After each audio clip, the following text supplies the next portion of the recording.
चलिए आज हम लोग महत्वपूर्ण टॉपिक पढ़ेंगे क्या, भारत में क्रांतिकारी आंदोलन, जो बिहार पुलिस और सब एग्जाम के लिए बहुत ही महत्वपूर्ण टॉपिक है। भारत में क्रांतिकारी आंदोलन 2 चरण में हुआ था। पहला चरण हुआ था 1907 से लेकर 17 तक, दूसरा 1924 से लेकर 34 तक, जिसमें पहला चरण हम लोग पढ़ लिए हैं। आप पढ़ेंगे दूसरा चरण 1924 से 34। नहीं, पहला चरण में जो है भारत में हुआ था वो पढ़ लिया। विदेश में जो क्रांतिकारी हुआ आंदोलन हुआ है वो पढ़ेंगे। तो विदेश में क्रांतिकारी आंदोलन का प्रमुख केंद्र लंदन बना। क्या बना? लंदन, क्योंकि लंदन का ब्रिटेन ही हमारे देश पे शासन कर रहे थे, इसलिए क्रांतिकारी का प्रमुख केंद्र क्या बना? लंदन बना। ठीक है, जहाँ क्रांति फैलाने का श्रेय श्यामजी कृष्ण वर्मा और वीर सावरकर ने किया है। ठीक है, श्यामजी कृष्ण वर्मा को क्रांतिकारी का पिता और श्यामजी कृष्ण वर्मा ब्रिटेन के समाजवादी नेता हिरमिट के प्रभाव में आकर वर्ष 1905 ईस्वी में लंदन में होम रूल लीज सोसाइटी नामक संगठन की स्थापना की। तो पूछा, उसके बाद जो है श्यामजी कृष्ण वर्मा ने 1905 में ही लंदन में ही इंडिया हाउस नामक संगठन की स्थापना की। श्यामजी कृष्ण वर्मा अपने विचारधारा को प्रचारित और प्रसारित करने को लेकर इंडियन सोशलिस्ट नामक पत्रिका निकाला। और श्यामजी कृष्ण वर्मा ने लंदन में बढ़ते कष्ट को देखते हुए ब्रिटिश सरकार उन्हें लंदन छोड़ने पर विवश किया। लंदन छोड़ने के बाद श्यामजी कृष्ण वर्मा को आगे वीर सावरकर ने बढ़ाया, और लेकिन शीघ्र ही वीर सावरकर को नासी षड्यंत्र केस में आजीवन कारावास की सजा सुनाई गई थी। ठीक है, विदेश में क्रांतिकारी आंदोलन जो हुआ है उसका प्रमुख केंद्र लंदन बना है। तो लंदन में जो है क्रांतिकारी आंदोलन उभारा था कौन? श्यामजी कृष्ण वर्मा और वीर सावरकर। श्यामजी कृष्ण वर्मा जो है इंडियन होम रूल सोसाइटी नामक संगठन का स्थापना किया था। कहीं भी अगर आंदोलन करना है तो उसके लिए कोई संगठन चाहिए। तो सबसे पहले इंडियन होम रूल सोसाइटी नामक संगठन का स्थापना श्यामजी कृष्ण वर्मा कब किया था? 1905 ईस्वी में। कहाँ पे? तो लंदन में। ठीक है, ब्रिटेन के समाजवादी नेता था कौन? हिरमिट। उसके प्रभाव में आकर के ये क्रांतिकारी संगठन नामक होम रूल क्रांतिकारी संगठन नामक का स्थापना किया। ठीक है, और जो है इंडिया श्यामजी कृष्ण वर्मा ही लंदन में ही एक और संगठन का स्थापना किया जिसे इंडिया हाउस कहा जाता है। इंडिया हाउस, और जो अपने विचारधारा, अगर मान लीजिए अगर कोई भी पत्र पत्रिका नहीं निकालेगा तो अपने विचार को कैसे प्रस्तुत करेगा? तो पत्र पत्रिका मतलब विचार को प्रस्तुत करने के लिए एक पत्र पत्रिका निकाला जिसे इंडियन सोशलिस्ट नामक पत्रिका निकाला था। कौन सा पत्रिका? Indian socialist. और जब देखा कि श्यामजी कृष्ण वर्मा लंदन में बहुत ही आगे बढ़ रहे हैं और बहुत फेमस हो रहे हैं, प्रसिद्ध हो रहे हैं, जिसके कारण क्या किए, वहाँ के जो थे अंग्रेज लंदन छोड़ने पर विवश कर दिए श्यामजी कृष्ण वर्मा को। इसके कारण श्यामजी कृष्ण वर्मा लंदन छोड़ दिए। बाद में जाकर वीर सावरकर इसके जो संगठन थे उसको आगे बढ़ाया, लेकिन जो है बाद में तब नासिक षड्यंत्र केस में आनंद करहरे ने क्या बोलते हैं जैक्सन की गोली मार की हत्या कर दी थी। जो आनंद करहरे जो थे अभिनव भारत से जुड़ा हुआ था। अभिनव भारत जिसका स्थापना की वीर सावरकर ने किया था। तो वीर सावरकर को अभिनव भारत से जुड़े क्रांतिकारी जो थे अनंत करहरे, इसके कारण जो है उसको नासिक षड्यंत्र केस में लपेटा गया, और लपेट करके डायरेक्ट लंदन से SS मोरिया नामक जहाज से भारत लाया गया, और उसे भारत में नासिक षड्यंत्र केस के तहत उसे आजीवन कारावास की सजा सुना दी गई वीर सावरकर के। जिस कारण जो है लंदन में जो दो प्रमुख व्यक्ति थे वीर सावरकर और श्यामजी कृष्ण वर्मा, उस कारण वहाँ नहीं रहे और लंदन में क्रांतिकारी आंदोलन थम सा गया। ठीक है, अब लंदन में हो गया। उसके बाद विलियम कर्जन वाली की हत्या हुआ है, वो पढ़ेंगे हम लोग। विलियम, बताइए आप लोग, अब क्वेश्चन पूछते हैं कि विदेश में क्रांतिकारी आंदोलन का प्रमुख केंद्र कौन सा जगह बना? लंदन बना। लंदन में जो है क्रांतिकारी आंदोलन उभारने का श्रेय किसको जाता है? श्यामजी कृष्ण वर्मा और वीर सावरकर। श्यामजी कृष्ण वर्मा को जो है क्रांतिकारी का पिता कहा जाता है। यहाँ पे महत्वपूर्ण ये फैक्ट है, याद रख लीजिएगा। श्यामजी कृष्ण वर्मा को जो है मतलब क्रांतिकारी का पिता और क्रांतिकारी का माता कहा जाता है मैडम भिकाजी रुस्तम कामा को। ठीक है, मैडम भिकाजी रुस्तम कामा जो कामा है उसको क्रांतिकारी का माता कहा जाता है, और क्रांतिकारी का पिता कहा जाता है श्यामजी कृष्ण वर्मा को। ठीक है, उसके बाद बताइए आप लोग, श्यामजी कृष्ण वर्मा किस समाजवादी नेता, ब्रिटेन के किस समाजवादी नेता के प्रभाव में आकर जो है पहला क्रांतिकारी संगठन 1905 ईस्वी में इंडिया होम रूल सोसाइटी नामक संगठन की स्थापना किया था? हिटमैन। ठीक है, उसके बाद बताइए आप लोग श्यामजी कृष्ण वर्मा ने इंडिया हाउस नामक संगठन की स्थापना कब किया? 1905 ईस्वी में ही। और बताइए अब इंडियन सोशलिस्ट किसकी पत्रिका है? श्यामजी श्यामजी कृष्ण वर्मा का। बहुत बढ़िया। इसके बाद बताइए आप लोग, जब श्यामजी कृष्ण वर्मा का लंदन में बढ़ते कष्ट को देखते हुए ब्रिटिश सरकार उसे लंदन पे छोड़ने विवश कर दिया, और जब लंदन छोड़ दिया उसके विचारधारा को कौन आगे बढ़ाया? ब्रिटिश सावरकर। ब्रिटिश सावरकर। और शीघ्र ही ब्रिटिश सावरकर को किस षड्यंत्र केस में मतलब पकड़ लिया गया? नासिक षड्यंत्र केस। नासिक षड्यंत्र केस में। अब आप बताएंगे विलियम कर्जन वाली की हत्या किसने किया है? विलियम कर्जन वाली एक ब्रिटिश अधिकारी था। उनकी हत्या वर्ष 1919 में इंडिया हाउस नामक क्रांतिकारी संगठन से जुड़े मदन लाल ढींगरा ने कर दिया। इंडियन हाउस नामक क्रांतिकारी संगठन का स्थापना किसने किया था? श्यामजी कृष्ण वर्मा। उसी संगठन से जुड़े हुए थे मदन लाल ढींगरा। ठीक है, मदन लाल ढींगरा एक ब्रिटिश अधिकारी था, विलियम कर्जन वाली, उसकी गोली मार के हत्या कर दिया जाता है, जिस कारण से लंदन में ही फांसी दिया गया। यहाँ से एक बात याद रखिएगा कि लंदन में दो भारत के दो प्रमुख व्यक्ति हुए जिसे फांसी दिया गया है। पहला उधम सिंह और मदन लाल ढींगरा, दोनों को जो है फांसी दे दिया गया है लंदन में ही। ठीक है, उधम सिंह किसको गोली मारे थे? वो डायर को 1940 में। ठीक है, बहुत बढ़िया। विलियम कर्जन वाली को हत्या किया था मदन लाल ढींगरा, जिस कारण उसे लंदन में फांसी दिया गया। मदन लाल ढींगरा जो किस क्रांतिकारी नामक संगठन से जुड़ा हुआ था? इंडियन हाउस किसका संगठन है? श्यामजी कृष्ण वर्मा। श्यामजी कृष्ण वर्मा का। इसके बाद बताइए, आप लंदन खत्म हो गया, पेरिस पढ़ेंगे। पेरिस में जो हुआ आंदोलन वो पढ़ेंगे। पेरिस में क्रांतिकारी आंदोलन का एक प्रमुख केंद्र, लंदन के बाद क्रांतिकारी आंदोलन का प्रमुख केंद्र पेरिस बना। ठीक है, लंदन के बाद प्रमुख बना केंद्र कौन सा? पेरिस बना। उसके बाद क्रांतिकारी आंदोलन का उभारने का श्रेय पेरिस में मैडम भिकाजी रुस्तम कामा को जाता है, जिन्हें क्या कहा जाता है? भारतीय माता के क्रांतिकारी का माता। क्रांतिकारी का माता। ठीक है, उसके बाद पिता किसको कहा जाता है? श्यामजी कृष्ण वर्मा को। श्यामजी कृष्ण वर्मा को। तो लंदन के बाद पेरिस जो प्रमुख केंद्र बना, उसको जो है वहाँ क्रांतिकारी आंदोलन उभारने का श्रेय मैडम भिकाजी रुस्तम कामा को जाता है। वे महाराष्ट्र के पारसी समाज से संबंधित थे। वे लंदन में दादा भाई नौरोजी के निजी सचिव के तौर पर काम किया था। साथ ही उन्होंने श्यामजी कृष्ण वर्मा के सहयोगी तौर पर काम किया था। मैडम भिकाजी रुस्तम कामा ने ही सर्वप्रथम विदेशी जमीन पर राष्ट्रीय ध्वज तिरंगा फहराने का काम किया। और उन्होंने 1907 में जर्मनी के स्टुटगार्ट में अंतर्राष्ट्रीय कांग्रेसी समाजवादी सम्मेलन में झंडा फहराने का काम किया था। ठीक है, तो पूछा जाता है विदेशी सरजमी पर राष्ट्रीय ध्वज तिरंगा फहराने वाली प्रथम व्यक्ति कौन थे? मैडम भिकाजी कामा। मैडम भिजी कामा। तो मैडम भिजी कामा जो है किस शहर में फहराए थे? जर्मनी के स्टुटगार्ट शहर में। कब फहराए थे? 1907 ईस्वी में। मैडम भिकाजी रुस्तम कामा को जो क्रांतिकारी का माता कहा जाता है।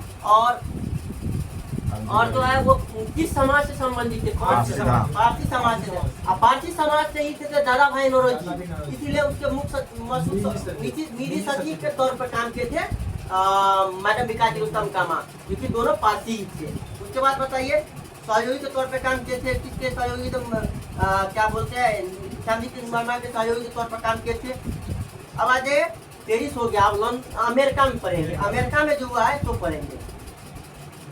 क्रांतिकारी आंदोलन का एक प्रमुख केंद्र अमेरिका बना। अमेरिका में सरपुरर ए आजादी, रामनाथपुरी, स्वदेश, गणेश दामोदर कुमार और फ्री हिंदुस्तान तारकनाथ दास ने स्थापित किया है। इसके अलावा गदर पार्टी की स्थापना हुई है। ठीक है, अमेरिका में जो मतलब बहुत सारा संगठन का स्थापना हुआ, लेकिन एक संगठन है जिसका नाम है गदर पार्टी। गदर पार्टी का स्थापना अमेरिका में हुआ है। ये महत्वपूर्ण है, लेकिन बहुत सारा हुआ है, तो उसको भी याद कर लीजिए। सर्कुलर आजादी जो अमेरिका में हुआ, इसका स्थापना किसने किया था? रामनाथपुरी। स्वदेश का गणेश दामोदर कुमार। फ्री हिंदुस्तान का क्या था? तारकनाथ दास। फ्री हिंदुस्तान, उसके बाद स्वदेश और सर्कुलर आजादी, तीन वो अमेरिका में हुआ था संगठन का स्थापना। सर्कुलर आजादी का रामनाथपुरी ने किया था, स्वदेश का गणेश दामोदर कुमार ने किया था, और फ्री हिंदुस्तान का तारकनाथ दास ने किया था। ठीक है, एक महत्वपूर्ण संगठन अमेरिका में हुआ था स्थापना, जिसका नाम था गदर पार्टी। गदर पार्टी के बारे में बहुत सारा एग्जाम में पूछा जाता है, इसके लिए इसको अच्छा से पढ़ते हैं। ठीक है, इसकी स्थापना अमेरिका के सैन फ्रांसिस्को में 1 नवंबर 1913 इसको लाला हरदयाल के द्वारा किया गया। इस पार्टी के प्रथम अध्यक्ष सोनमती भागना को बनाया गया। इस पार्टी के कोषाध्यक्ष काशीराम को बनाया गया और महासचिव लाला हरदयाल को बनाया गया। ठीक है। प्रथम युद्ध के दौरान इस पार्टी का उद्देश्य गदर आंदोलन के माध्यम से ब्रिटिशों को भारत से बाहर करना था। ठीक है। और जो है गदर पार्टी ने 1857 की क्रांति में गदर नामक पत्रिका निकाला और गदर पत्रिका का प्रथम अंक उर्दू भाषा में छपा था। गदर पत्रिका जो है किस भाषा में प्रथम अंक उर्दू भाषा में छपा था। बाद के दिनों में जाकर यह पत्रिका गुजराती, मराठी, अंग्रेजी भाषाओं में छपने लगा और इस पत्रिका के ऊपरी पृष्ठभूमि यानी कि ऊपर पेज पे ही लिखा रहता अंग्रेजों का काला चिट्ठा। ठीक है। अंग्रेजों का काला कट्ठा चिट्ठा। ठीक है। अंग्रेजी राज का कट्ठा चिट्ठा। ठीक है। ये लिखा हुआ होगा। ठीक है। तो अब देखिए गदर पार्टी का स्थापना अमेरिका के सैन फ्रांसिस्को में लाला हरदयाल के द्वारा 1 नवंबर 1913 ईस्वी को हुआ था। ठीक है। इसके प्रथम अध्यक्ष बने कौन सिंह भागना। बहुत बार एग्जाम में पूछा जाता है कि गदर पार्टी की स्थापना जो है कौन क्या था, लाला हरदयाल। इसका प्रथम अध्यक्ष कौन बना था, ये पूछा था। इसका प्रथम कोषाध्यक्ष बना था काशीराम। ठीक है। काशीराम बना था और महासचिव बना था लाला हरदयाल। जब जो है प्रथम विश्व युद्ध कब हुआ था बच्चा? 1914 से 1914 से 1918 में जब प्रथम विश्व युद्ध हुआ था, उस समय लाला हरदयाल सोचे कि ये पार्टी का स्थापना करते हैं अमेरिका में, जो है भारत को आजादी दिलाने का लेकर काम करेगा। ठीक है। भारत से अंग्रेजों को बाहर निकालने के लेकर काम करेगा। इसको लेकर गदर पार्टी का स्थापना 1 नवंबर 1913 ईस्वी को लाला हरदयाल के द्वारा किया गया था। लाला हरदयाल जब गदर पार्टी की स्थापना किया उस समय मतलब उसका प्रथम महासचिव किसको बनाया? महासचिव खुद बने, अध्यक्ष किसी और को बनाया। अध्यक्ष किसको बनाया था? प्रथम कोषाध्यक्ष किसको बनाया? काशीराम को। ठीक है। और जो है गदर पार्टी जो है 1857 की क्रांति उसकी स्मृति में गदर नामक पत्रिका निकाला। ठीक है। और गदर नामक पत्रिका का प्रथम बात जो पहला अंक जो प्रकाशित हुआ था किस भाषा में प्रकाशित हुआ था? उर्दू भाषा में। ठीक है। और जो है गदर पत्रिका के ऊपरी और पृष्ठ पे क्या लिखा होता था? अंग्रेजी राज का कच्चा चिट्ठा। अंग्रेजी राज का कच्चा चिट्ठा। ठीक है। बस गदर पार्टी खत्म हो गया। अब कोमागाटामारू प्रकरण पढ़ेंगे। 1914 में हुआ कोमागाटामारू प्रकरण। ठीक है। कोमागाटामारू प्रकरण पढ़ेंगे हम लोग। ठीक है। कोमागाटामारू एक जापानी जहाज था। ठीक है। कोमागाटामारू एक जापानी जहाज था जिसे रेंट पे लेता है गुरजीत सिंह। बाबा गुरजीत सिंह जो है रेंट पे लेता है। इसमें 376 यात्री शायद 376 यात्री जो है हांगकांग से यहाँ से बिहार दरोगा में क्वेश्चन पूछा गया था। हांगकांग से जो है बैंकोर बंदरगाह के लिए रवाना हुआ था। जब जहाज बैंकोर बंदरगाह पहुंचा तो कनाडाई प्रशासन ने जहाज को बंदरगाह पर रुकने से मना कर दिया। ठीक है। रुकने नहीं दिया क्योंकि यह जहाज भारत से सीधे तौर पर नहीं आया था, क्योंकि यह हांगकांग से आया था। ठीक है। तत्पश्चात जहाज को भारत के लिए रवाना किया गया। जब यह भारत के बजबज नामक बंदरगाह पर पहुंचा, उस पर बैठे यात्रियों ने ब्रिटिश प्रशासन के खिलाफ विद्रोह कर दिया। इस घटना को इतिहास में कोमागाटामारू प्रकरण कहा जाता है। इस विद्रोह में 18 यात्री मारे गए। देखिए कोमागाटामारू क्या है पहले पता है? कोमागाटामारू जो है जापानी जहाज है। ये जो है वहाँ पर कनाडा प्रशासन का जो है एक कानून था, अगर भारत से जो है सीधे तौर पर जहाज आता है उसको हम अपने बंदरगाह पर रुकने देंगे, लेकिन कहीं और किसी और देश से अगर आता है उसको नहीं रुकने देंगे। लेकिन कोमागाटामारू नामक जहाज जो है वो जापानी जहाज था और जो है इसको रेंट पे लिया था बाबा गुरदत्त सिंह। इसमें 376 यात्री थे। ये हांगकांग से आया था बैंकोर बंदरगाह जो है कनाडा में है। ठीक है। बैंकोर बंदरगाह हांगकांग से आया था, न कि भारत से आया था। जब पता चला कनाडा प्रशासन को कि ये भारत से सीधे तौर पर नहीं आया है, ये हांगकांग से आया है, तब इस जहाज को कनाडा प्रशासन रुकने नहीं दिया और इसको बोला कि आप चले जाइए, इस बंदरगाह पे आप नहीं रुक सकते हैं क्योंकि आप सीधे तौर पे भारत से नहीं आए हैं। बाद में जाकर के क्या हुआ, ये जब अब ये चकिया भारत के लिए रवाना हुआ, ये जापानी जहाज जो है कोमागाटामारू ये भारत के लिए रवाना हुआ। जब भारत के लिए जब रवाना हुआ तो पश्चिम बंगाल के बजबज नामक बंदरगाह पे पहुंचते हैं। किस बंदरगाह पर? पश्चिम बंगाल के बजबज नामक बंदरगाह पर जब ये पहुंचते हैं तो वहाँ पे अंग्रेज क्या करते हैं, इसके खिलाफ अंग्रेज जो है करके इसको रोकते हैं। जिस कारण जो इसमें 76 यात्री थे वो अंग्रेजों के खिलाफ विद्रोह कर देते हैं और इसमें जो है बहुत सारे यात्री मारा जाता है, जिसमें 18 वो यात्री मारे जाते हैं। जिसका इसी को जो है कामागाटा मारू प्रकरण कहा जाता है। तो इसमें पूछा गया था हम लोग से बिहार दरोगा में कि कामागाटा मारू जो प्रकरण हुआ है कब हुआ था? 1914 ईस्वी में। याद रखिएगा कामागाटा मारू कब हुआ था? 1914 ईस्वी में। अब देखिए कामागाटा मारू के बारे में बताओ बच्चन, बताओ पूरा बताओ कामागाटा मारू। कामागाटा मारू जो है एक जापानी जहाज था। जापानी जहाज था, इसे 1914 में बाबा गुरुदत्त सिंह ने भाड़ा पे लिया था। हाँ भाड़ा पे लिया था। बहुत ये ऐसा नियम था कि जो भारत से जहाज तो सीधे जाएगा वहाँ पे कनाडा, तो उसके लिए कोई टैक्स और नहीं लगेगा, मतलब जाने देगा, हाँ, रोकने देगा, अपना बंदरगाह रहने देगा। लेकिन हाँ। दूसरा देश से जब आएगा हाँ। उसको रहने नहीं देगा। ये बैंकॉक से आ रहा था, हाँ। तो वहाँ हांगकांग से आ रहा हांगकांग था। से जब बैंकॉक के लिए गया था ना वहाँ बैंकॉक नामक बंदरगाह पे, हाँ। तो वहाँ विद्रोह कर दिया। वो बोला कि नहीं रुकने देंगे, नहीं हम रुकने आप दिया। चल जाइए। अंग्रेज के ये खिलाफ भारत के विद्रोह लिए- कर दिया, हाँ जिसमें से 376 यात्री टोटल था, हाँ। उसमें से 18 यात्री घायल हो गया, मतलब मर गया। हाँ। यही तो था। बताइए जब वो बैंकॉक से जब रवाना हुआ कनाडा से तो किस नामक बंदरगाह पे पहुंचा? बजबज नामक बंदरगाह पे। बजबज नामक बंदरगाह पे पहुंचा। ठीक है, बस बात खत्म है। कामागाटा मारू प्रकरण कब हुआ था? 1914 में। बस बात खत्म है। अब आ जाइए अफगानिस्तान में। अफगानिस्तान में जो हुआ है बस थोड़ा सा हुआ है। प्रथम विश्व युद्ध के दौरान वर्ष 1915 ईस्वी में जो है अफगानिस्तान में स्वतंत्र और समांतर सरकार का गठन राजा महेंद्र प्रताप ने किया था। ठीक है, महेंद्र प्रताप इस सरकार के प्रथम राष्ट्रपति और बरकतुल्ला जो है इस सरकार के प्रथम प्रधानमंत्री बने। तो जो है प्रथम विश्व युद्ध चल रहा था 1914 से 18 तक, उसी में जो है अफगानिस्तान में समानांतर सरकार का गठन हुआ था। और 1915 में समानांतर सरकार का गठन हुआ तो उसका प्रथम राष्ट्रपति कौन बना? राजा महेंद्र प्रताप। और जो है प्रथम प्रधानमंत्री बना बरकतुल्ला। ठीक है, ठीक है, बात खत्म हो गया। अब जो है विदेश में क्रांतिकारी आंदोलन का खत्म हो गया, यानी कि क्रांतिकारी आंदोलन का प्रथम चरण है खत्म हो गया। प्रथम चरण कब से कब हुआ था? 1907 से लेकर 17 तक। और 1924 से 34 तक हुआ है दूसरा चरण, वो पढ़ेंगे हम लोग।